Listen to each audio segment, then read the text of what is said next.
outside of 4Rivers Smokehouse, where earlier this morning Governor Rick Scott held a press conference on college tuition and higher education. Now, Scott recently signed a bill that will allow undocumented youth the opportunity to pay in-state tuition. And though some were out here to support, others had a different idea. Rick Scott spoke on Friday about what he's doing to decrease student debt. House Bill 851 was signed a few days ago to lower the cost of Florida prepaid college plan by about $20,000.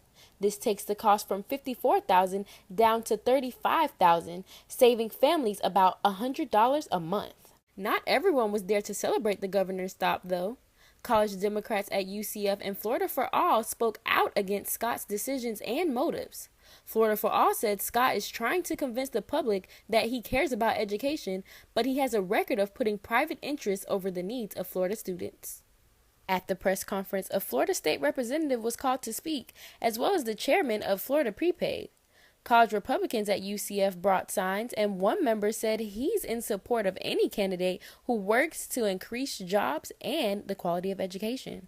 And I'm really happy with the liberty by trying to lower tuition costs, because that makes it easier for anybody, including myself, to get out there, get an education, and that's what America's about, getting a better education and getting a better job. And that directly affects more people with lower incomes that are having a harder time paying for education. Members of Hope Community Center, an organization in Apopka that focuses on the working poor and migrant communities, were invited by the governor to attend. Some of the members would be beneficiaries of the in-state tuition bill. I'm very excited for the signing of the bill. I was lucky enough to be in Tallahassee the final 2 weeks, organizing different youth from around the state to make sure that it became possible. So I still remember Thursday when it passed in the Senate, and it was one of the greatest feelings because it took 10 years. It was a 10-year battle. So it's great to see that we have definitely come a long way in Tallahassee, where they're passing pro-immigrant bills now. Well, I'm really happy because this bill would benefit me and millions of students who are here in the state of Florida.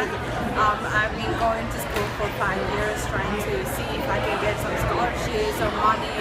My parents are farm workers, they don't earn a lot of money, so I finally this year, I think it's going to make it easier for me to take more than 1 class or 2 classes to finish my degree in social work. And so I'm really excited about it because also this year graduation can actually had the chance to say, I'm really going to college. Scott stopped in Orlando along his college affordability tour. He says his goal is for every student to graduate with little to no debt. I'm Jasmine Hankerson, CFF News.